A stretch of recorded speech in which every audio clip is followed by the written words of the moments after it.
Bueno, vamos a continuar con la serie de vídeos de la asignatura de Fisiología del Ejercicio. No quería perder la oportunidad de agradecer al Gabinete de Teleeducación la oportunidad que nos brinda de poder hacer estos vídeos y luego después que nuestros alumnos puedan disfrutar de ellos, y también a la Universidad Politécnica de Madrid por promocionar este tipo de actividades. Este vídeo entra dentro del tema 3 de ejercicios con umbrales de consumo de oxígeno y lo que vamos a hacer va a ser ver datos de una prueba de esfuerzo. El enunciado diría lo siguiente: obtén las variables de entrenamiento más relevantes de un conjunto de datos, que puede ser cualquiera. Normalmente cuando hacemos una prueba de esfuerzo siempre nos dan datos en un informe, y esto lo que nosotros vamos a hacer va a ser evaluar los datos de un informe. Y además prescribe ejercicio con respecto a los resultados de esa prueba. De nuevo, se trata de un ejercicio que aúna los conceptos más relevantes en relación a las competencias que se espera de un graduado en ciencias del deporte. Con esto quiero decir que la interpretación de los resultados va más allá del concepto clínico que podría tener un médico, y son una tarea y responsabilidad evidentemente de nuestro campo, que es la prescripción de ejercicio físico en base a los resultados de una prueba de esfuerzo. De hecho, una prueba de esfuerzo resume buena parte de la fisiología del ejercicio y es un magnífico ejemplo de respuesta fisiológica integrada. Mi querido amigo y compañero, el doctor Calderón, indica que solo existe la respuesta humana en diferentes ambientes y que, por tanto, solo existe la fisiología humana. Bueno, un poco lejos de estas tesis, personalmente considero que es importante en nuestro caso aplicar los resultados y transmitir el conocimiento, haciendo que nuestros alumnos sepan interpretar y adaptarse a las diferentes respuestas que puede mostrar un individuo en diferentes escenarios deportivos. Bueno, ¿qué es lo que vamos a ver? Pues vamos a ver a continuación los datos de una prueba de esfuerzo, ¿vale? Esto es un informe típico. Yo voy a enseñar los datos en un archivo de Excel. Aquí estamos viendo los datos más relevantes de 3 pruebas de esfuerzo. Estamos viendo a un ciclista, estamos viendo 3 datos de 3 pruebas consecutivas, y en muchas de las pruebas a veces pues no tenemos datos continuos, o a lo mejor se ha perdido algún dato. Por ejemplo, al final en una prueba de esfuerzo no tenemos la frecuencia cardíaca máxima y hay que hacer interpolaciones, ¿no? Entonces aquí estamos viendo una gráfica donde se ha hecho una interpolación de la frecuencia cardíaca y el consumo de oxígeno, y con esta ecuación de aquí podríamos obtener datos de frecuencia cardíaca máxima en caso de no tenerlo. En una prueba de esfuerzo lo normal es que se archiven trazos de electro, y con esos trazos de electro podríamos calcular la frecuencia cardíaca máxima real, que es una variable importante de entrenamiento.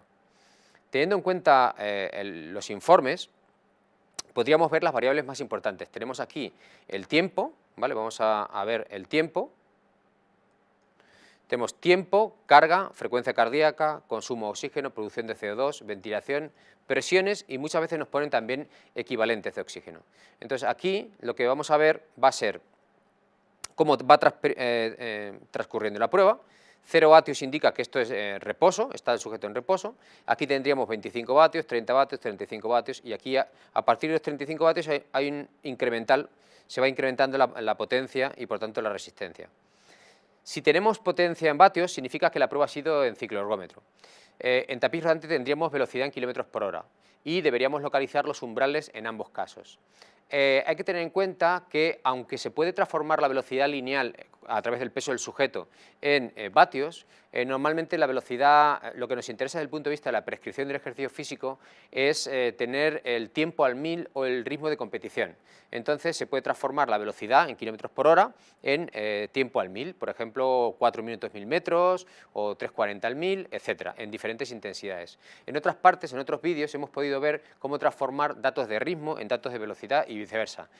Aquí tenemos vatios. Entonces lo que hacemos fundamentalmente es que esos vatios son los que utilizará el ciclista para meter en su potenciómetro y poder graduar el esfuerzo y saber a qué intensidad está yendo, si va a primer umbral, a segundo umbral, etcétera. El ejercicio consiste fundamentalmente en corroborar o en localizar los umbrales. Entonces, para ello, lo que vamos a hacer va a ser utilizar una gráfica en la que se representa la ventilación y la potencia en vatios.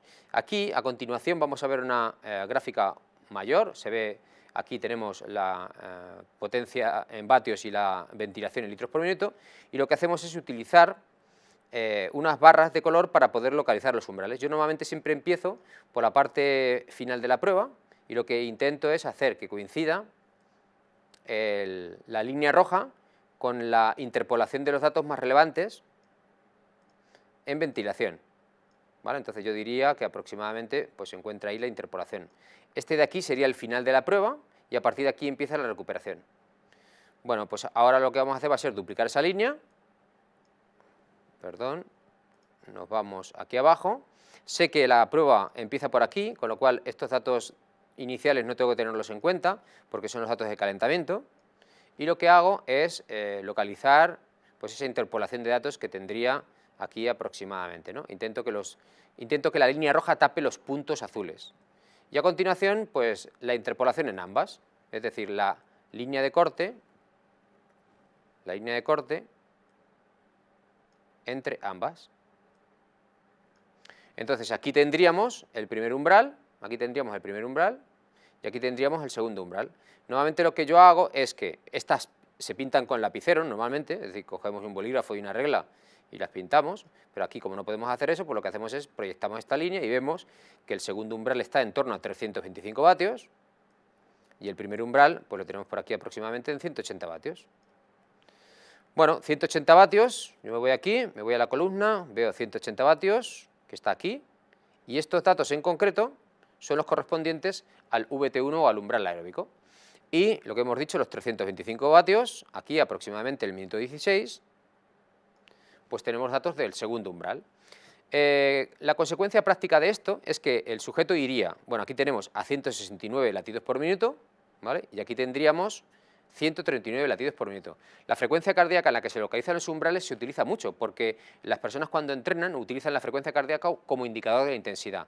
Entonces, si yo voy aproximadamente entre 139 latidos y 169, 170 latidos, estoy corriendo o estoy haciendo ejercicio entre umbrales. Eso tiene una adaptación fisiológica concreta, que luego después la veremos en otros vídeos. Pero la cuestión aquí práctica de este ejercicio es localizar los umbrales en un punto en concreto. Bueno, aquí lo que hemos hecho ha sido hacer eso, localizarlos y decir el consumo de oxígeno donde se encuentra cada uno de ellos, lo tenemos aquí. Yo lo que normalmente hago para no perderme, pues es localizarlo, cambiarles de color, poner un color aquí, y poner en 325 otro y ya los puede localizar. Entonces ahí tendría que el VT1 está al 48,7% del máximo consumo de oxígeno, ¿vale? Tenemos que el máximo consumo de oxígeno sería el valor más alto de la columna del consumo y entonces el VT2 se localiza al 48,7% de ese dato más alto y el segundo umbral al 83,3%. Bien, genéricamente, y digo genéricamente porque no sabemos en este caso en concreto cuáles son la posición relativa de los umbrales de la mejor forma de este deportista, el VT1 y el VT2 localizan el punto inicial y final de la prueba. Hay que considerar que el punto medio entre los umbrales es el mejor indicador que tenemos hasta ahora del MLSS, el máximo estado estable del lactato, correspondiente a la velocidad en la que el ciclista podía ir a la máxima velocidad posible sin acumular lactato y por tanto la velocidad de crucero de este deportista. Normalmente digo que es el punto medio entre los umbrales, es decir, es la media aritmética entre estos dos datos de aquí, 252 vatios. Un ciclista que lleve un potenciómetro lleva 250 vatios y eso significa que no va a acumular lactato. Si sobrepasa esa intensidad empezará a acumular lactato y tendrá que bajar por debajo de esa intensidad para poder lavar el lactato y ir a una velocidad de nuevo de crucero de 250 vatios. Hay que decir que este procedimiento no es el gol estándar. Lo único que ocurre es que con una sola prueba de esfuerzo podríamos estimar, entre comillas, dónde se localizaría con mayor probabilidad el máximo estado estable del lactato. Entonces, aquí tenemos que en esta primera prueba del ciclista tenemos 252 vatios. Esto es principio de temporada, no está mal. Tenemos que el VT1 se localiza al 48,7% del máximo, como hemos dicho antes. Podría estar en torno al 60%, 70%, por lo tanto, tendría aproximadamente un 12% de mejora. Y el VT2 se localiza en torno al 90% del consumo máximo de oxígeno, con lo cual tiene aproximadamente un 7% de mejora. ¿Qué significa esto? Pues que a principio de temporada tiene que trabajar más el primer umbral, el umbral aeróbico. Bien, si ya nos vamos a la segunda prueba, del segundo momento de la temporada, vamos a quitar de aquí para que no nos moleste esta prueba. Vale, tenemos aquí igual los vatios, etcétera, etcétera. Deberíamos hacer lo mismo, localizar los umbrales. Como aquí ya lo hemos hecho, ya los tengo localizados, tengo el VT1 al 30% y el VT2 al 80%. Vamos a ver datos curiosos, por ejemplo, el peso. pesa 1 kilo más, tiene una frecuencia cardíaca máxima de 155 latidos por minuto. Esto ya empieza a mosquearme, eso significa que probablemente la prueba no haya sido máxima. Tengo un consumo de oxígeno máximo de 4.240 mililitros, cuando el anterior fue de 4.800. Esto ya nos indica que aquí al sujeto le pasa algo, o tiene un procedimiento, o tiene un proceso viral, o está resfriado, o tiene algún problema que le ha impedido llegar al máximo. Por eso la frecuencia cardíaca esta no es indicadora del máximo esfuerzo. Esto hace pues, que los umbrales, estos porcentajes, no sean reales. Bueno, vemos aquí que el MLSS ha bajado bastante, es decir, sea por el motivo que sea, ahora mismo este sujeto no puede ir más de 180 vatios. Este no sería un buen momento para poder competir. En la tercera prueba vemos, a ver qué es lo que ha ocurrido. Vamos a poder ver los resultados aquí arriba. Y vemos aquí pues, la tercera prueba, que se localizaría en un momento diferente, ¿vale? Y aquí lo que vemos es que alcanzó 4.742 mililitros por minuto, muy cerca del consumo de oxígeno de la primera prueba. Normalmente se suele alcanzar el consumo máximo de oxígeno en la primera prueba de una temporada. El peso 70 kilos, frecuencia cardíaca 176 latidos por minuto, muy cercana a esos 180, 5 latidos más bajo. Y bueno, ya vemos aquí que el MLSS ya está más cerca de esos 300, de esos 200, de hecho es superior a los 250 vatios, con lo cual aquí, en la tercera prueba, es el momento en el que mejor forma física tiene para poder competir. De nuevo, eso no significa que vaya a ganar, significa que él puede ir más rápido, y si los demás no van más rápido que él podría quedar el primero. Este es el momento individual en el cual el sujeto pues, tendrá una mejor forma física. Eso no significa, como decía antes, que el sujeto tenga que ganar. Muchos de nuestros deportistas nos preguntan en el momento de la temporada dónde se va a encontrar más en forma. De hecho, otra de las formas de resolver ejercicios de esto, como alternativa, es que el ciclista nos dice, después de finalizar la temporada, nuestro ciclista nos pregunta por la evolución de las 3 pruebas de esfuerzo. La primera prueba en septiembre tenía 45% el umbral aeróbico y 75% el segundo. En febrero 56 y 78%. Y finalmente 48 y 83%. Y nos pregunta el deportista en cuál de las pruebas estaba más en forma.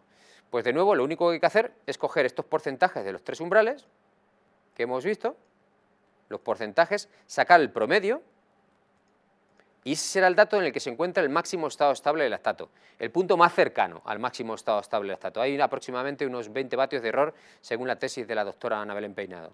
Entonces, bueno, el momento de más forma aquí, en este caso en concreto, sería la tercera prueba. Lo único que hay que hacer es sacar esos porcentajes y obtener los vatios en los que se localiza eso. Espero que os haya gustado el vídeo y nos veremos próximamente. Gracias.